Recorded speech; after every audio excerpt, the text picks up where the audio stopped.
Breaking news చూస్తున్నాం. పెద్దిలో జాన్వి పాత్ర పైన రచ్చ కొనసాగుతోంది. అటు డైరెక్టర్ బుచ్చుబాబు కూడా కొంత క్షమాపణలు కోరినట్టుగా తెలుస్తోంది. తన పాత్రలో అనవసరంగా అక్కడ తను పూర్తిగా డైరెక్ట్గా మనం ఓపెన్గా మాట్లాడుకోవాలంటే ఎక్స్పోజరే ఎక్కువ ఉంది, ఎక్స్పోజింగే ఉంది, బాడీ ఎక్స్పోజింగే ఉంది తప్ప పెద్దగా తన నటన కానీ ఏం లేదు, గ్లామర్ మాత్రమే చూపించింది అని చెప్పినట్టుగా మాట్లాడుతున్నారు. అయితే ఈ చర్చ జరుగుతున్న తరుణంలో యాంకర్ అనసూయ ఎంట్రీ ఇచ్చారు. సినిమా ఒక కల్పిత కథ అన్నారు ఆవిడ. మంచి చెడు నిర్ణయించేది ప్రేక్షకులే అంటూ కూడా అనసూయ మాట్లాడుకొచ్చారు. ఇక సినిమాలు చూసి పిల్లలు చెడిపోతారనడం కరెక్ట్ కాదు, కంటెంట్ పేరుతో ఏది పడితే అది మాట్లాడితే అది చూపిస్తే కుదరదు అని కూడా ఆవిడ ఒక కౌంటర్ ఇచ్చారు. డైరెక్టర్లు, ఇన్ఫ్లుయెన్సర్లు, క్రియేటర్లకు అనసూయ ఇండైరెక్ట్ వార్నింగ్ ఇచ్చారు. సోషల్ మీడియాలో ఇప్పుడు అనసూయ పోస్ట్ వైరల్ అవుతోంది. పెద్దిలో జాన్విని కేవలం గ్లామర్ కోసం ఉపయోగించారనే విమర్శలు వస్తున్న నేపథ్యంలో కొన్ని సన్నివేశాలు కెమెరా యాంగిల్స్లో అభ్యంతరకరంగా ఉన్నాయంటూ పలు సంఘాలు ఆగ్రహం గురి చేయడంతో ఆ సన్నివేశాలను మారుస్తామని క్షమాపణ చెప్పారు డైరెక్టర్ బుచ్చిబాబు సానా.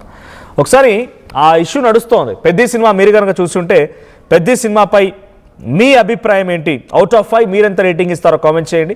అండ్ మీ రివ్యూ కూడా చెప్పండి, ఆ రివ్యూస్ని కూడా చదివే ప్రయత్నం చేస్తాను లైవ్లో. సో ఒకసారి అనసూయ కామెంట్స్ కూడా చూద్దాం, అనసూయ ట్వీట్ని కూడా చూద్దాం. డైరెక్ట్గా పెద్ది సినిమానో అక్కడ నటించినటువంటి యాక్టర్ జాన్వీ కపూర్నో లేకపోతే హీరోగా నటించిన నటుడు రామ్ చరణ్నో డైరెక్టర్నో ప్రొడ్యూసర్నో ఎక్కడా కూడా తను డైరెక్ట్గా మెన్షన్ చేయలేదు. కానీ కొన్ని విషయాల్ని తను ఓపెన్గా చెప్పుకొచ్చారు. ఆ విషయాలు ఏంటి అంటే డైరెక్ట్గా సినిమాల ప్రభావం అన్నిటిపై ఉంటుందని అనుకోలేను. సినిమాలు అనేది ఎడ్యుకేట్ చేయడానికి కోసం అని కాదు, అలాగని చెప్పి అవి ప్రభావితం చేయమని కూడా నేను చెప్పను. సినిమాలన్నీ ఎడ్యుకేట్ చేయాలని కోరుకోలేము, అలాగని చెప్పి అవి ప్రభావం చూపించవని కూడా మనం అనుకోలేము. ఆ ట్వీట్ ఒక్కొక్కటిగా మీకు రైట్ సైడ్ బాక్స్లో కనబడుతోంది, తను చేసిన పోస్ట్ అదంతా కూడా. సినిమా అంటేనే కల్పిత కథ, అందులో తప్పొప్పులు నిర్ణయించుకునే పూర్తి విచక్షణ మనపైనే ఉందంటున్నారు యాంకర్ అనసూయ. సమాజంలో జరిగే విషయాలకు సినిమాలతో ముడిపెట్టొద్దని అన్నారు. సమాజంలో జరిగే విషయాలకి సినిమాలతో ముడిపెట్టొద్దు. అలాగని చిత్రరంగం పైన కూడా బాధ్యత ఉంటుంది. సృజనాత్మక ఫ్రీడమ్ అంటే క్రియేటివ్ ఫ్రీడమ్ ఉన్నప్పటికీ ఆ ఫ్రీడమ్ని కొంత బాధ్యతగా వాడుకోవాలి. అది తన పోస్ట్. ఒకప్పుడు కథలతో ఒక నైతికతని, ఒక మెసేజ్ని చూపించేది, కనిపించేది. హీరోల రోల్స్ కూడా ఇన్స్పిరేషన్గా ఉండేవి. విలన్ పాత్రల్ని అంటే హీరోలు అంటే మనం ఇలా ఉండాలి అనే దానికి హీరో క్యారెక్టర్, విలన్ అంటే ఇలా ఉండకూడదు, ఆయనను ఫాలో అవ్వకూడదు అనేది విలన్ క్యారెక్టర్, ఇలా ఉండేవి. కానీ ఈ రోజుల్లో ఇప్పుడు వచ్చేటువంటి సినిమాల్లో ఈ స్పష్టత లేదు. ఇది తను చెప్తున్నమాట. నాకు తెలిసి for the first time Anasuya ఇటువంటి ఒక చర్చ జరుగుతున్న తరుణంలో ట్వీట్ చేయడం ఇట్స్ గుడ్ అండ్ అప్రిషియేటబుల్. నిజంగా అప్రిషియేట్ చేయవలసిన విషయమే.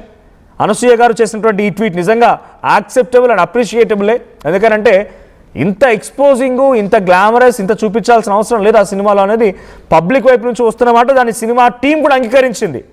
జాన్వీ కపూర్ని మరీ ఓవర్గా చూపించాము, డిఫరెంట్ యాంగిల్స్లో కెమెరా పెట్టాలు, టాప్ బాటము, ఇంకా తన ఎక్స్పోజింగ్ మొత్తాన్ని కూడా చూపిస్తూ అనవసరంగా అంటే అవసరం లేకపోయినా ఎక్స్పోజింగ్ చూపించాము.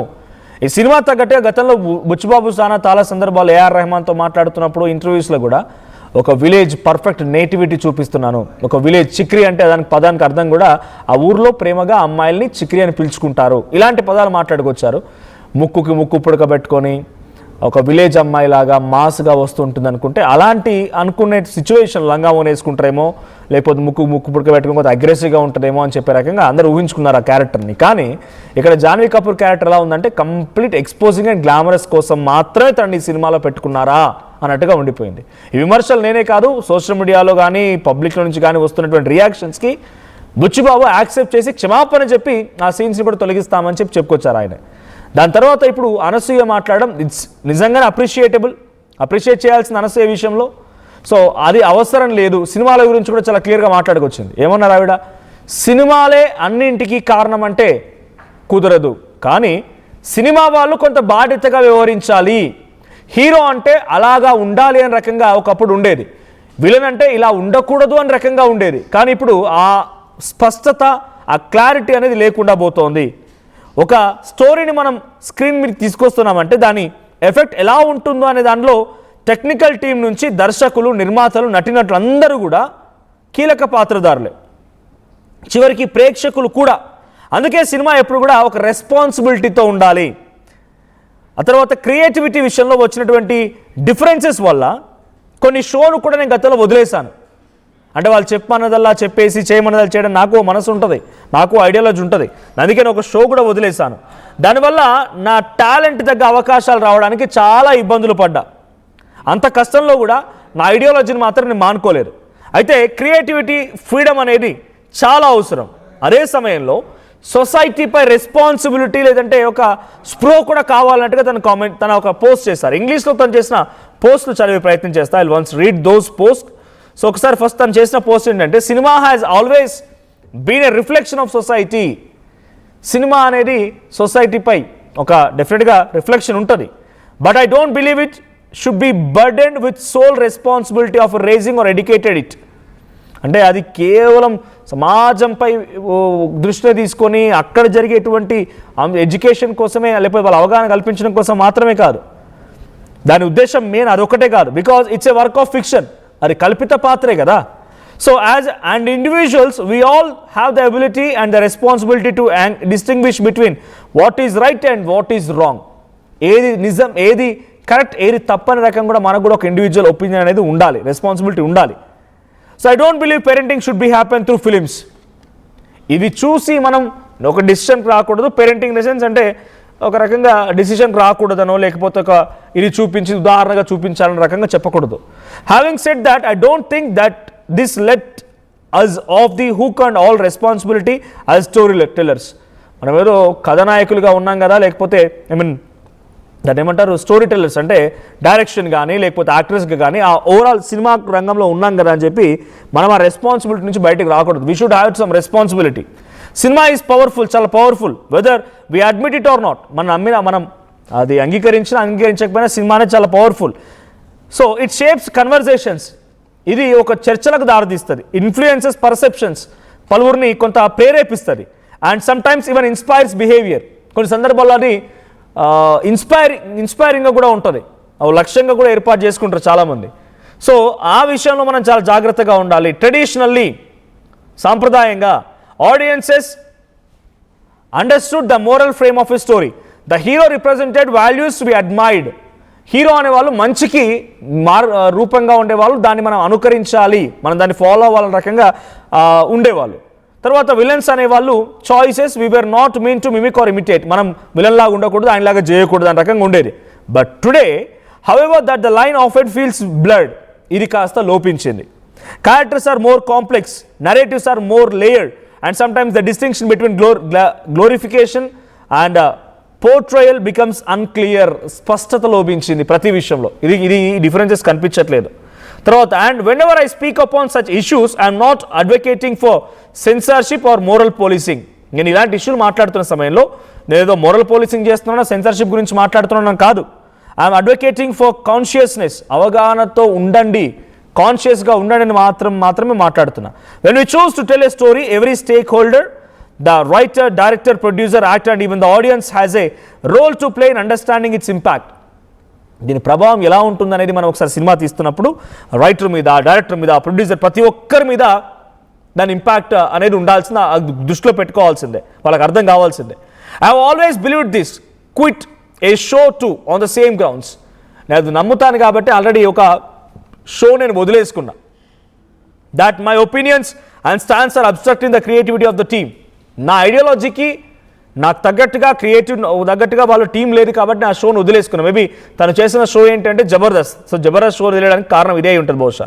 Eventually faced many difficulties to find a platform to portray my work of art even though I'm worth it. But I have found my calling and I will never shy away from what I believe in and stand up for it.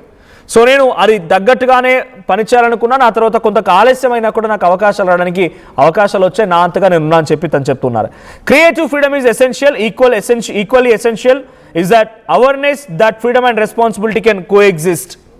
బాధ్యత ఉండాలి, తర్వాత freedom కూడా ఉండాల్సిందే, రెండు ఉండాల్సిందే. ఏదో ఒకటి ఉన్నా పొరపాటే. ఫ్రీడమ్ ఎక్కువగా ఉన్నా మనం బాధ్యతను మర్చిపోతే తప్పే, బాధ్యత ఎక్కువగా ఉన్నా ఫ్రీడమ్ని మర్చిపోతే తప్పే. అంటే అది ఎట్టి పరిస్థితిలో బ్యాలెన్స్ చేసుకోవాల్సిందని తను చెప్తున్నారు. Perhaps the answer lies somewhere in the middle, not expecting films to parent society but not pretending they have no influence either. And while I believe in cinema alone cannot be held responsible for every action in society, I am genuinely glad to see many voices on social media stepping forward to initiate these conversations. సినిమాల అన్నింటికీ కారణం అన్న రకంగా ఎట్టి పరిస్థితుల్లో ఒప్పుకోను, కానీ కొంత రెస్పాన్సిబిలిటీ ఉండాల్సిందే, ప్రతిదానికి ఒక రెస్పాన్సిబిలిటీ ఉండాల్సిందే. దీని మధ్య కాలంలో సోషల్ మీడియాలో చాలా వాయిస్ వినిపిస్తూ ఉన్నాయి, ఏదైనా కూడా కన్వర్జేషన్ స్టార్ట్ అవుతున్నాయి. సో తప్పంటే తప్పని, ఒప్పంటే ఒప్పని మాట్లాడుతున్నారు. ఐఎమ్ సో గ్లాడ్, నేను కొంత దీని పట్ల సంతృప్తిగా ఉన్నాను, లేకపోతే నేను యాక్సెప్ట్ చేస్తున్నాను రకంగా తను మాట్లాడుకొచ్చారు. Questions narratives and encourage critical thinking, calling things out when necessary is not about attacking creativity, it is about creating awareness. So తను ఒక 10-15 స్టోరీలను కూడా బహుశా అవన్నీ పోస్ట్ చేశారు. My hope is that at least from here on, all of us creators, performance producers, influencers and audiences alike become a little more socially conscious. సమాజం పట్ల కొంత అవగాహనతో ఇకనైనా మెదులుతారు అని ఆశిస్తున్నాను అని తనకు ఆ పోస్ట్ కనిపించింది.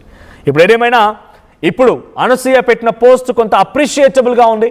సో అటు పెద్ద సినిమాకి సంబంధించిన నటి జాన్వీ కపూర్ తన ఎక్స్పోజింగ్ గ్లామరస్ ఆ సినిమాలో కనిపించడంతో చర్చ జరుగుతున్న తరుణంలో ఇప్పుడు అనసూయ ఈ పోస్ట్ పెట్టడం సర్వత్రా చర్చకు దారితీసింది. అండ్ తన ప్రశంసలు కూడా ఎదుర్కొంటున్నారు ఈ పోస్టుల తర్వాత నుంచి.